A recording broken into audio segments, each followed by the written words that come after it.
Temple of Toledo. Please be seated for liturgy and turn in your liturgy books to page 2.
Dakaya 3 refuges. Buddham Saranam Gacchami. Buddham Saranam Gacchami. Dhammam Saranam Gacchami.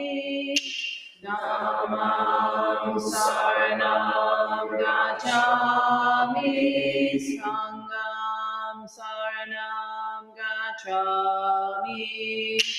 Sangam Saranam Gacchami. I take refuge in Buddha. I take refuge in Buddha. I take refuge in Dharma. I take refuge in Dharma. I take refuge in Sangha. I take refuge in Sangha.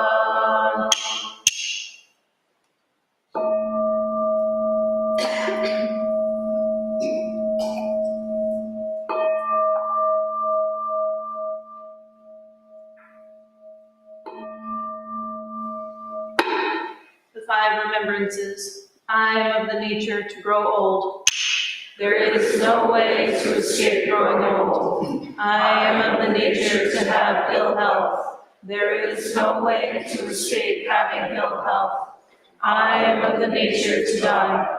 There is no way to escape death. All that is dear to me and everyone I love are of the nature of change. There is no way to escape being separated from them. My deeds are my closest companions. I am the beneficiary of my deeds. My deeds are the ground on which I stand. I am of the nature to grow old. There is no way to escape growing old. I am of the nature to have ill health. There is no way to escape having ill health. I am of the nature to die. There is no way to escape death. All that is dear to me and everyone I love are of the nature of change. There is no way to escape being separated from them. My deeds are my closest companions. I am the beneficiary of my deeds. My deeds are the ground on which I stand. I am of the nature to grow old. There is no way to escape growing old. I am of the nature to have ill health. There is no way to escape having ill health. I am of the nature to die. There is no way to escape death. All that is dear to me and everyone I love are of the nature of change. There is no way to escape being separated from them. My deeds are my closest companions. I am the beneficiary of my deeds. My deeds are the ground on which I stand.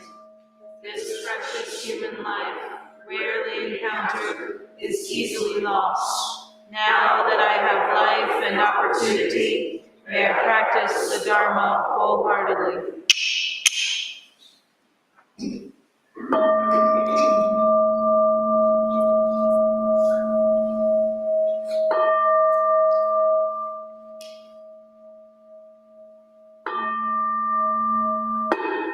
Mahayana refuge. In my heart, I take refuge in Buddha, Dharma, and Sangha. May I liberate suffering beings and bring them to great joy. May the compassionate spirit of love grow within me, that I may actualize the great way. In my heart, I take refuge in Buddha, Dharma, and Sangha. May I liberate suffering beings and bring them to great joy. May the compassionate spirit of love grow within me, that I may actualize the great way. In my heart, I take refuge in Buddha, Dharma, and Sangha. May I liberate suffering beings and bring them to great joy. May the compassionate spirit of love grow within me, that I may actualize the great way. Invocation of the lineage. I give thanks for the guidance of my teachers, for the lineage of teachers before them.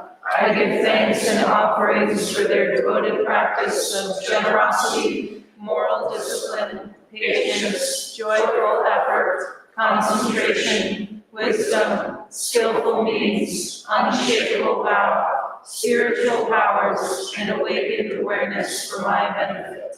May their years of life be lengthened. May their vows be completely realized. and may I cultivate these perfections with their guidance. 7 practices of the Bodhisattva. I bow down in body, speech, and mind. I offer the best I have to give, both real and imagined, to fill the space between us. I regret and purify all transgressions. I rejoice in all virtues. I request you to remain until total enlightenment. I request wise and compassionate guidance. I dedicate my merit for the sake of all beings, generating love and compassion. May all sentient beings be free from clinging and hatred, being close to some and distant from others. How wonderful it would be. May this be accomplished. I will free them from clinging and hatred. Bless me to accomplish this. May all sentient beings enjoy happiness and the causes of happiness. How wonderful it would be. May this be accomplished. I will bring them happiness and the causes of happiness. Bless me to accomplish this. May all sentient beings be free from suffering and the causes of suffering. How wonderful it would be. May this be accomplished. I will free them from suffering and the causes of suffering. Bless me to accomplish this. May all sentient beings have the joy that has never known suffering. May they be free from clinging, hatred, jealousy, miserliness, doubt, pride, wrong view, ignorance, and dualistic thoughts. How wonderful it would be. May this be accomplished. I will bring them to this state. Bless me to accomplish this. Please stand for the Sho Sanyo Kichicho Dharani. It's on page 6. We'll do the slow version today.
Sho Sanyo Kichicho Dharani.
Infinite realms of light and dark convey the Buddha mind.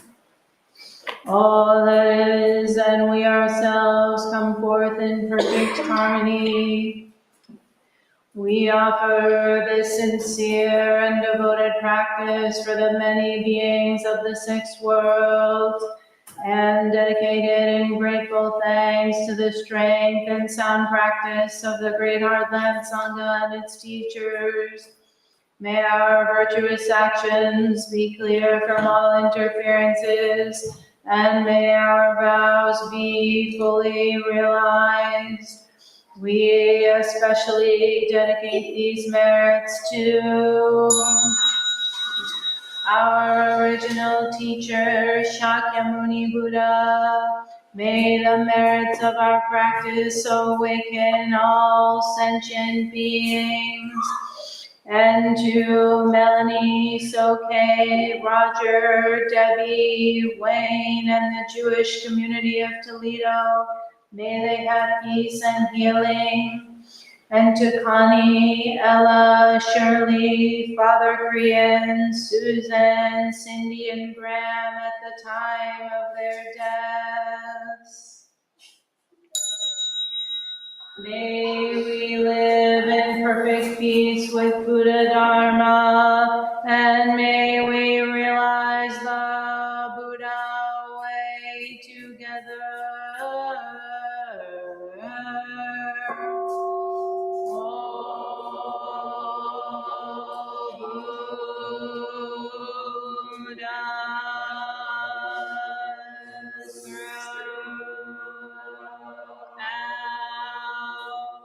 Space and time, all honored ones, Bodhisattvas,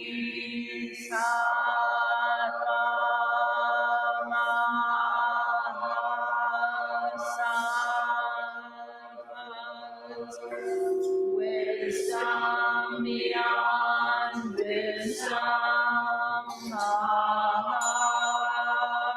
Prajna Paramita.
Kids and Dharma school teachers may head to the red room, and please prepare for Zazen.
We will now recite the Song of Covenant in the back of your liturgy book.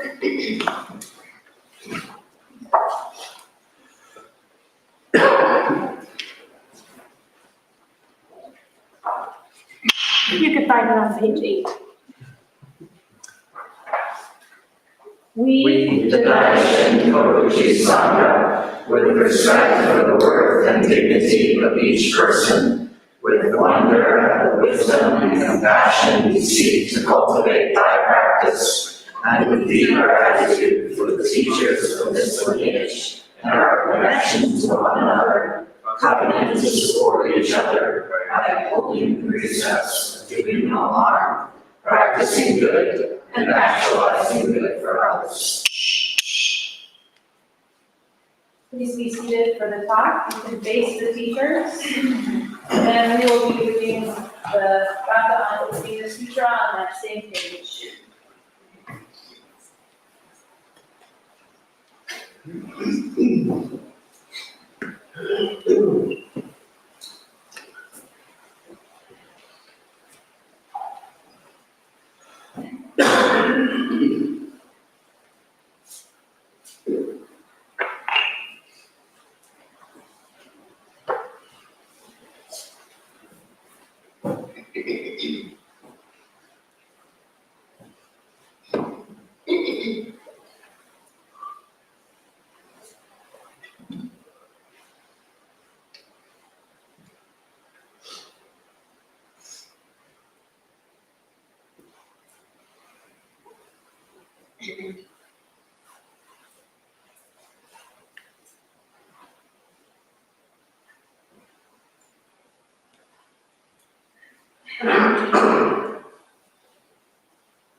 Opening the Sutra,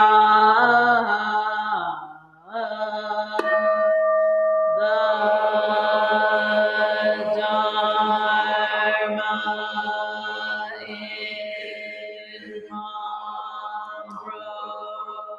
in profound and infinitely subtle is rarely encountered even in millions of ages. Now we see it, hear it, receive, and may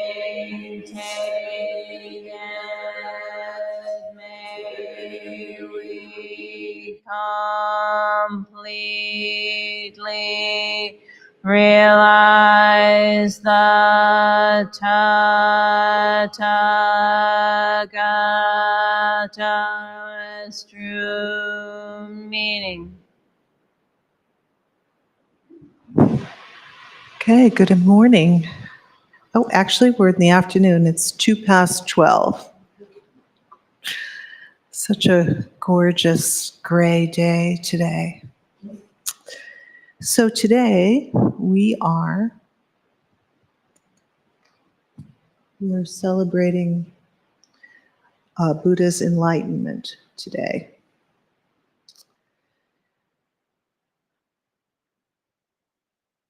What did he see?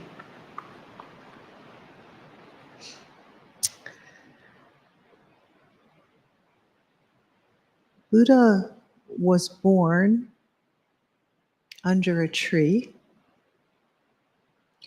He came to enlightenment under a tree. And he died under a tree.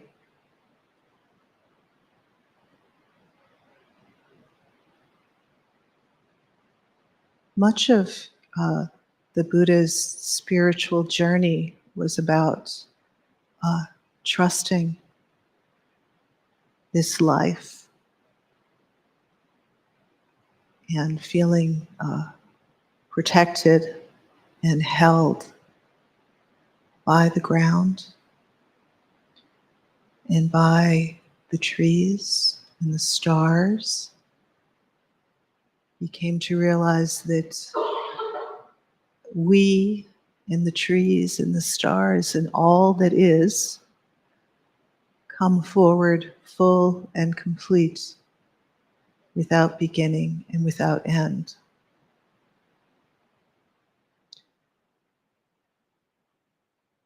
No need to create hatred. No need to push anything away from our hearts. No need to keep grasping to bring things in to make ourselves feel complete, because we already are. No need to fix ourselves in an identity in order to be worthy of life. We were born loving and complete and wise already. So how did he get here? It's customary to tell the story of how he got here on Bodhi Day. And it does involve some rice. And we do have some rice, a rice pudding after the service today, so we can all participate in Buddha's awakening one way or another. Yes, thanks to the kitchen folk and the kitchen tenso. Thank you very much. So, a long, long time ago, before the birth of Jesus, Buddha was born a prince in what is now Nepal. So that would have meant he had like all of the best of what life at that time could offer. He would have had the best education. He would have had the best medical care. Excuse me, just 1 minute.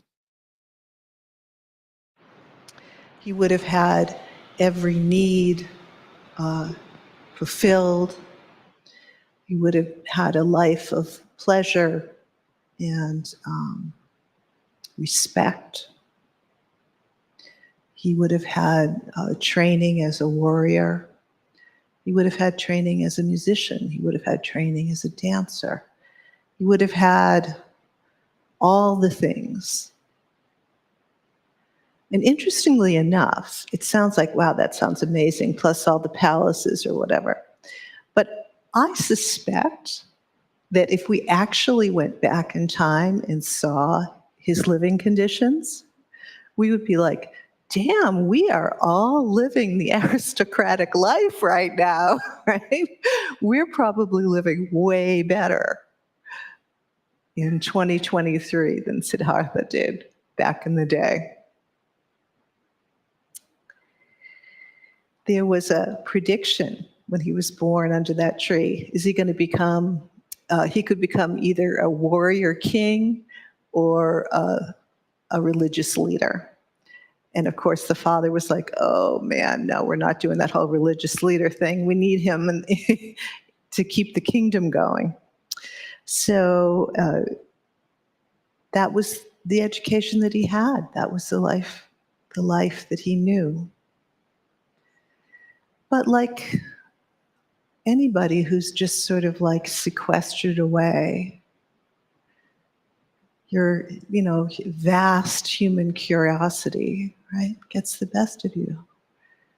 What about that dark forest that I'm not supposed to go in, right?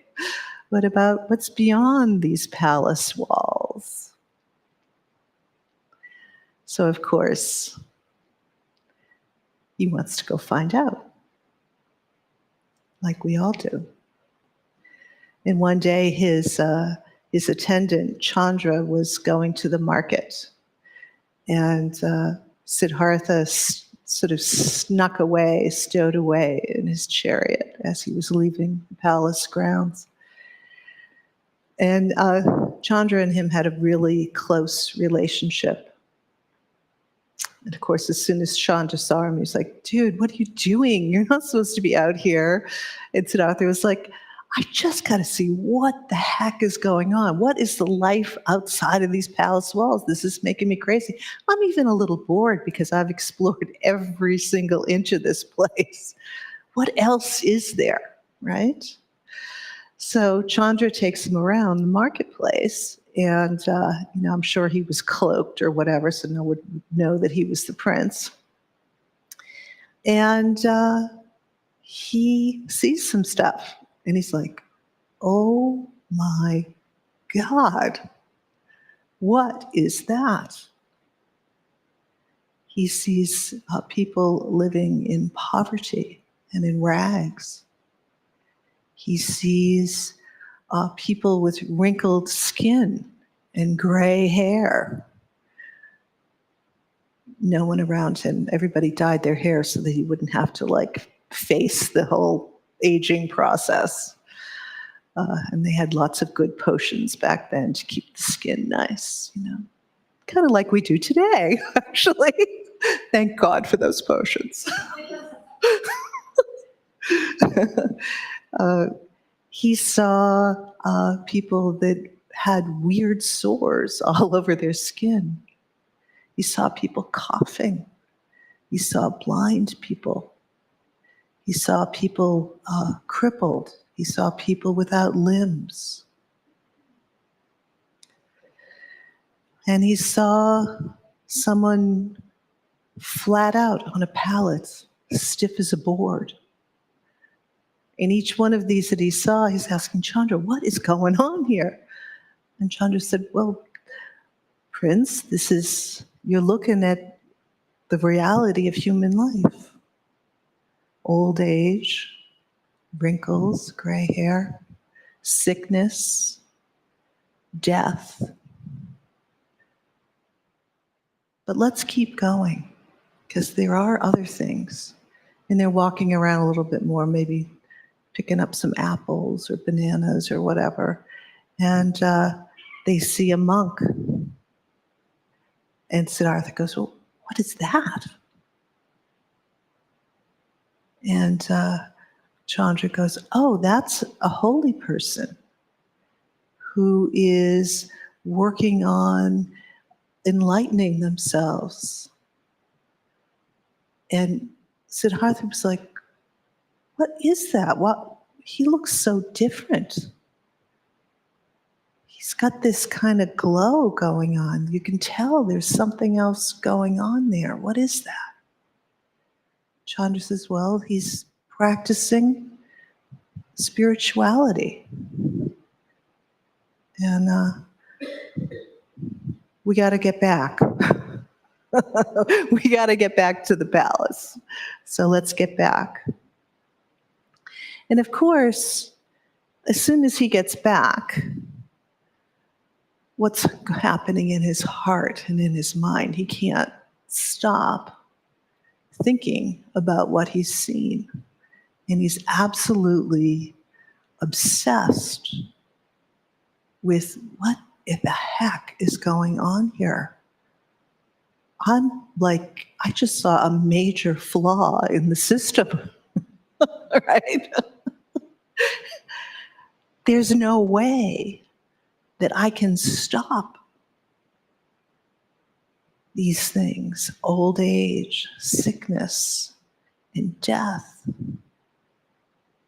How can I possibly live my life in the truth of that?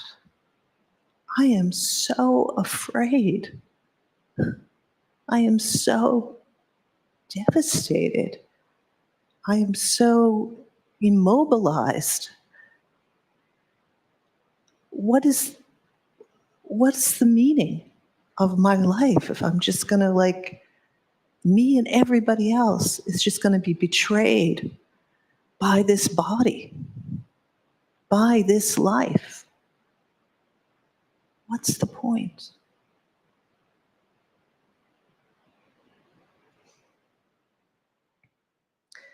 So I suspect that his parents and all of the attendants were looking at him like, dude, I think this guy's getting sadder and sadder and sadder, and all of the distractions, right? The music and the dancing and the love of his wife and the love of his children. Nothing could distract him from this deep sense of utter dread and alienation and fear and confusion and a sense of utter and complete helplessness. Not a good situation, right? Does that situation sound at all ever familiar? If we're really honest, right? How is it that we are so betrayed by this body that's going to just disintegrate? What is going on here? So he also kept on thinking about that monk because he saw that there was something else going on there. The monk didn't seem totally consumed by the dread, right? And he thought, maybe there is something. Maybe there is a path. What is it that monk has, that monk knows? I have to go find out. I can't live this life eating ash, regardless of how beautiful everything is around me. I can't live this life anymore. So one day he gets his horse, Karantha, a big, beautiful gray. So a gray horse is actually a white horse, for those who aren't horsey and don't know, just so you know. And he takes his Karantha horse and he leaps over the wall of the palace. Now it turns out that Chandra, his attendant, had heard some kind of commotion going on because he always had a second ear to the ground where Sid was concerned. And just as the horse was leaping over the wall, Chandra grabs the horse's tail. And so he takes the ride with Sid. Now, the history books don't tell us what happened to Chandra after that point. I like to think that Chandra just sat down and was one of the monks with Siddhartha and always had a little bit of his eye out, looking out for him. So they leap over the wall and they both look at each other and say, okay, what next? What are we going to do? How are we going to find this monk? How are we going to find even any monk? And they head into the forest.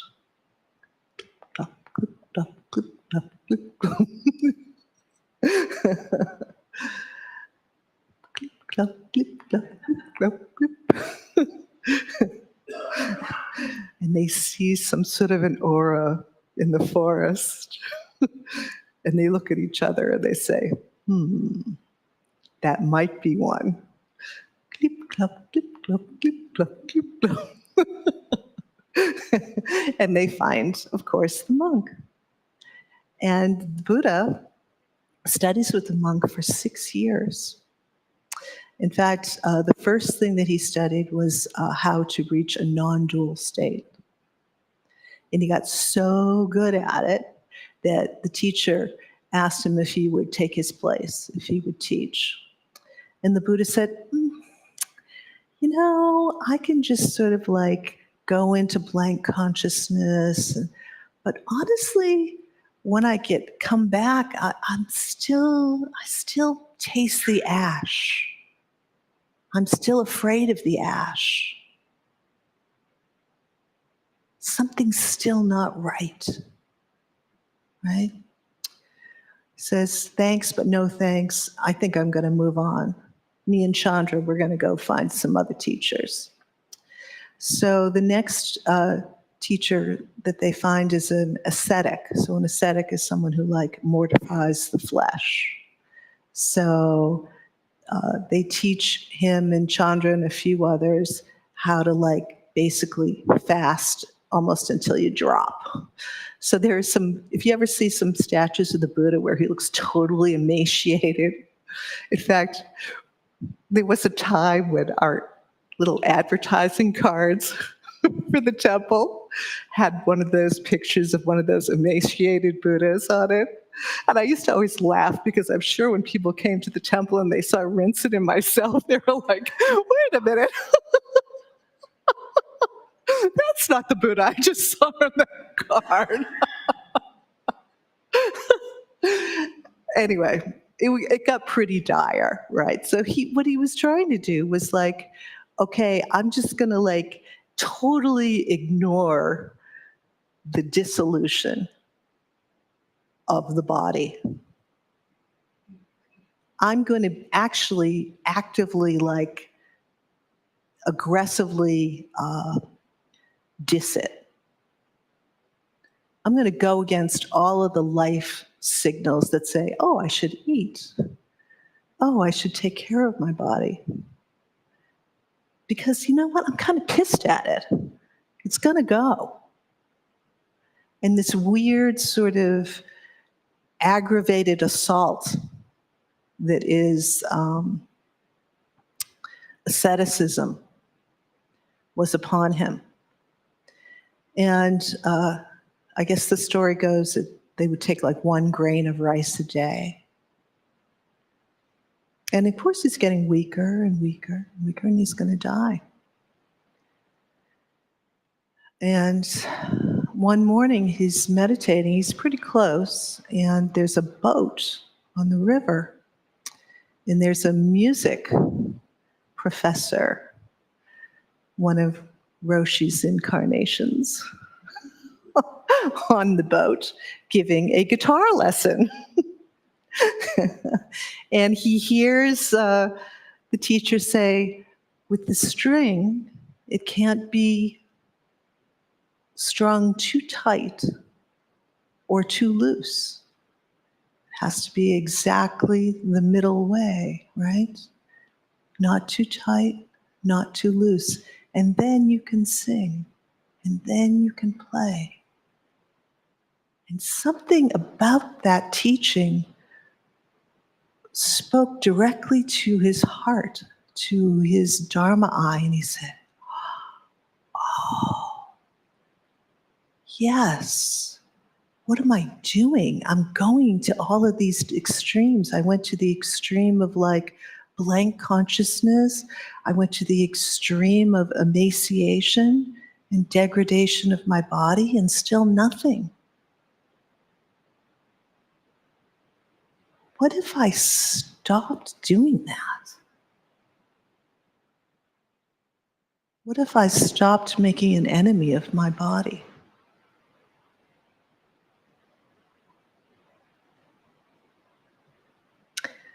Exactly at that moment, a dakini appeared on the side of the river with a bowl of rice porridge. And she bloop, bloop, bloop, bloop, bloop, walked up to the Buddha and said, here, this is for you. Nourish yourself. Bring yourself back to your senses. Stop being at war with your body. Stop being at war with your mind. And of course, he took the food and was nourished and came back to his senses. Something about that love and that finally like calming his body down also reminded him of his childhood. He was also thinking about those guitar strings, you know? And it came into his mind that he remembered when he was a kid and he was at a fair and he was sitting under a tree and they were plowing the fields. And the plow was making furrows, almost like guitar strings in the field, and that he had been just so at ease and filled with a kind of calm, warm-hearted abiding. Ah, right. That's the place of not being at war with myself. That's the place where I was just happy to be, content to be. Let me try that again. One more time. Maybe there's something there. So he found his way to the Bodhi tree. And when he sat down, this Bodhi tree was close to the river. He took his bowl and he said, if I am to attain supreme enlightenment today, this bowl will float upstream when I throw it into the river. So we gave it a good toss, and lo and behold, bloop, bloop, bloop, bloop, bloop, up it goes, right? To the headwaters. So just take a moment and just feel what's happening for Siddhartha. The river is teaching him, and the tree is teaching him, and the clay bowl is teaching him, and the ground is teaching him. And he's finally just saying, okay, I'm just going to sit and receive. Just sit and receive. And that's what he did.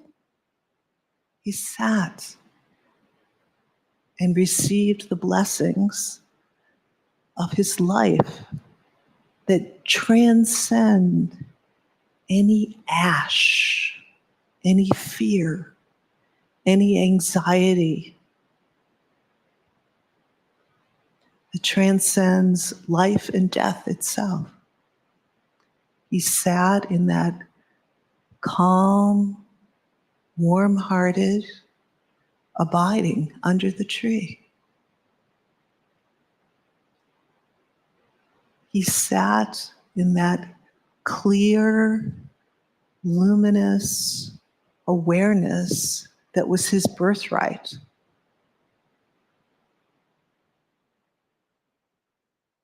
Things were going pretty good. He was thinking, hey, I got this. I think I'm onto something, right? No sooner does he feel like he's onto something than out of the earth, these three very seductive women come around dancing. And these are the daughters of Mara. These are the embodiment of desire. And they're dancing around doing their thing, and they're like, come on, Siddhartha, you're good. You've got enough calm. You've got enough clarity. Just, come on, let's just enjoy our lives, shall we? You're good enough. And he just remembered all the wrong moves, all the times he had gotten up off that seat prematurely and said, no, I think this time I'm just going to stay. Just going to stay in the seat and trust life as it is, with all of its dissolution. I'm just going to trust that. And as soon as he said that, the dancing ladies turned into flowers, and they were gone. Not only were the ladies gone, but the flowers were there as companions to the Buddha, perfuming and giving fragrance and ease to the environment. Total transformation, because he chose, I'm just going to sit and trust my heart, this body. And then no sooner did the nice fragrance wafting around, then he hears boom, boom, boom, boom, boom, and this huge army comes up over the hill. And they've got these flaming arrows. And of course, this is the anger and wrath and hatred of our minds, because we're not getting what we want, right?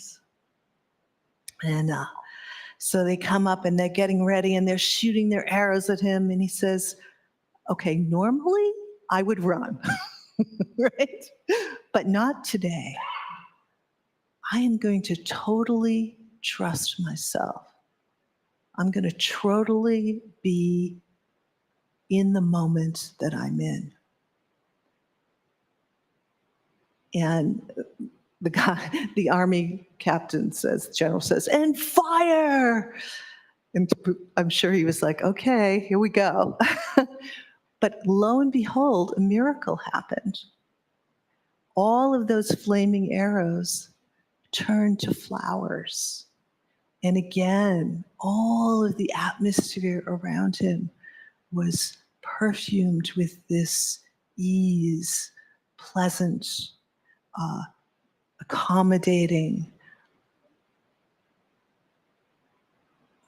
atmosphere, shall we say.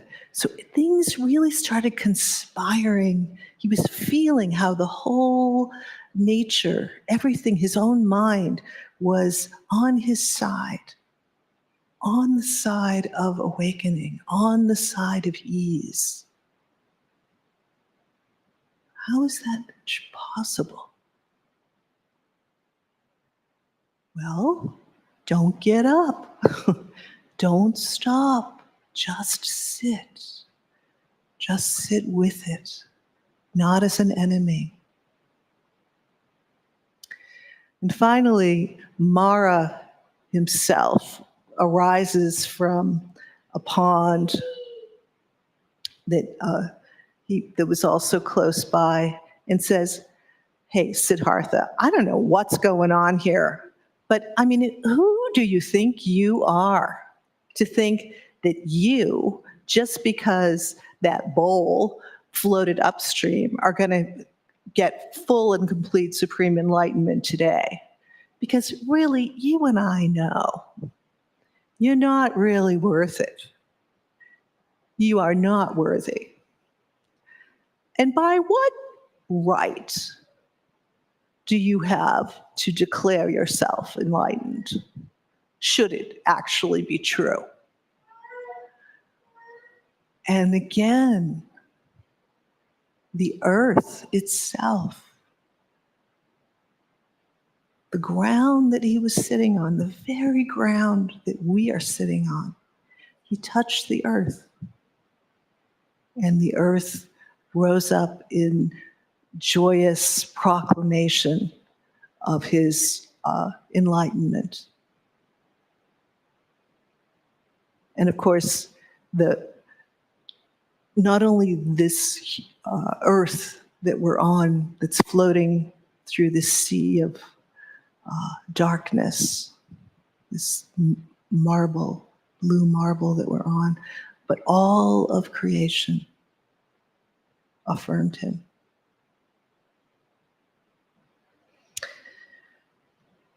Mara's like, okay, I guess I'll go back under the waters.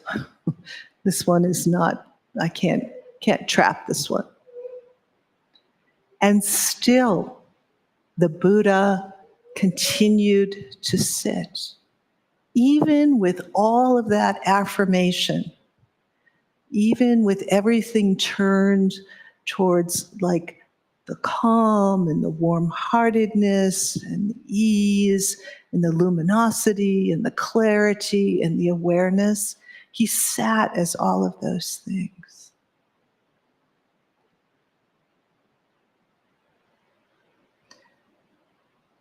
He didn't even realize it, but he was sitting all night.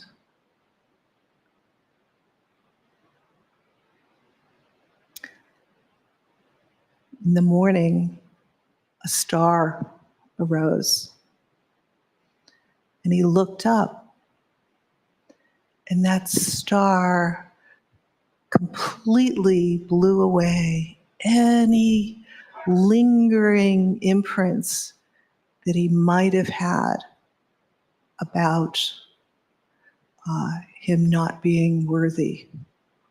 And he was completely and supremely enlightened. And he said, wondrous, how wondrous. I and all beings are born enlightened. It's just our negative understandings, the greed, the anger, and the ignorance that keep us from seeing this. This is not that hard to do. People can do this.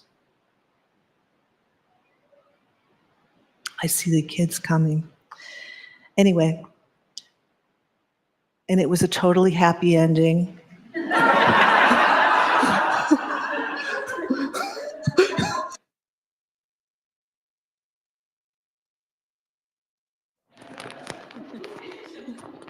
We'll do the sung version of the Bodhisattva vows on page 8.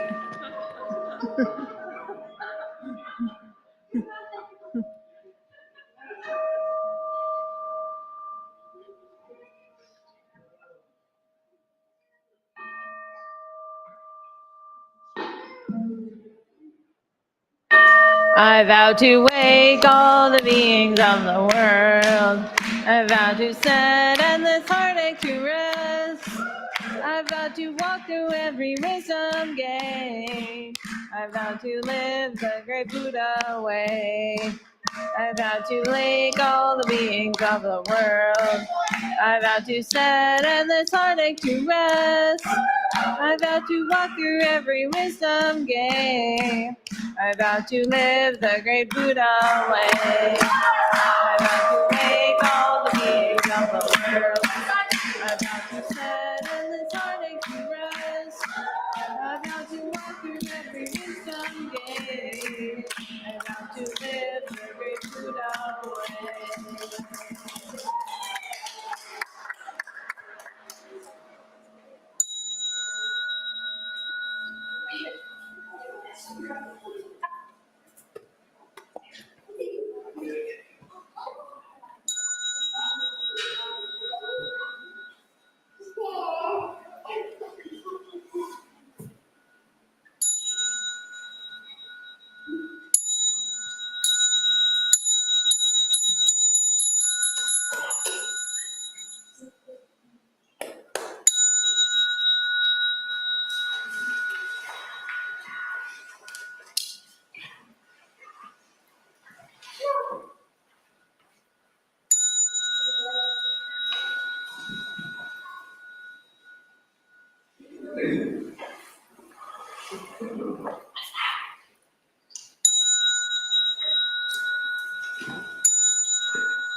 That concludes our service for today. Are there any announcements? It's usually Mike, you know. Good job, it's usually Kendall. Okay, Much better. before the kids run off, wait, hang on a second, kids. Wait a minute.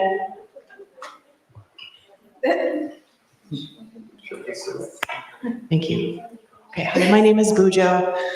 Oh, it's so wonderful to see you five right there. Oh.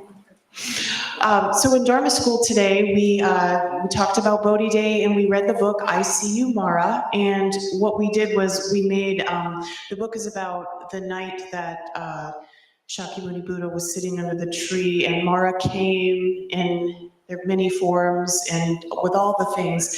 So they made Mara masks and they also made arrows that transformed into flowers. So the kids who would like, go ahead and hold up your creations. Yeah. Thank you. It was a great Dharma school today. Today is obviously our Sangha potluck. I'd like to thank everyone who brought a dish to share. There's so much good-looking food out there. It's just wonderful to see. As such, we still eat on plates and dishes and bowls, so we'll still need a cleanup crew. So please raise your hand if you're happy to participate. I see 2, 3, 4, 5. Okay, excellent, wonderful. Thank you so much for volunteering to help be part of that. It keeps the Sangha going, and it really helps our beings who do this most all other weekends of the month. So thank you. On December 24th, we are going to have a cookie exchange. So if you plan on attending Sunday service that day, it would be lovely to see some cookies here, and that'll be the refreshments for the day. And on December 31st, we'll just have some light refreshments. So we look forward to that exchange and hope to see you there. My name is Jakai, and I just wanted to thank everyone here for your generosity. This is a time of year that we're approaching renewing our memberships, inviting people to be members, expressing deep bows for everything that you give to the temple on and off the cushion. And I'd just like to ask you, if you're not a member, to consider being a member. The Sangha exists because of all that we contribute together. And for those of you who are drawing to the end of the year, to think about if you've been able to meet your pledge, and if not, let us know. And if so, finish the year strong. If we, and for those that have already completed your pledges, just thank you so much. Everything that the temple does and everything that we're going into in the new year, it doesn't happen without each of our generosity. And thank you. Hello, everyone. My name is Riho. I am really excited to talk about a brand new learning opportunity that's going to be happening starting next year. It's called the Lam-Rim classes. And what that means, Lam-Rim means stages of the path. And our teachers will be unpacking sort of the foundational Buddhist teachings. So the Eightfold Path, Four Noble Truths, 10 Paramitas, and our daily liturgy. This is open to anyone who has taken Jukai. That is a requirement for this class. And we'll be meeting on the fourth Sunday of every month from 8:30 to 10:30, so just before class. There's going to be an informational gathering on January 7th at 8:30. So if you're interested or curious, please come to that and you'll hear all the details. And we look forward to a really exciting opportunity. Thank you. Hi, my name's Sohan, and this week is the Rohatsu session. It starts on Monday evening. We're going to get 11 new Shokin students at the end of the session. And tomorrow from 3 to 6, we're going to be sprucing up the temple and getting the space ready for them to have a nice space to land there. new life, their new world. So if you can spend an hour or two coming in tomorrow between 3 and 6, appreciate it. Thanks. One more announcement, that Rohatsu retreat is only open to Shokin students. However, Shokin students practice for the benefit of the whole community and the whole world. We welcome everybody to sit a little bit extra along with the Shokin students at home.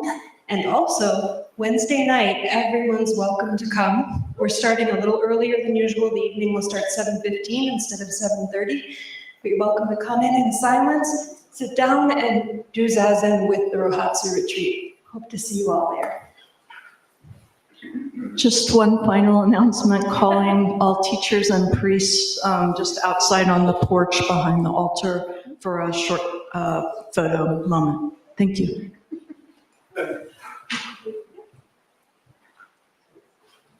Please, for students and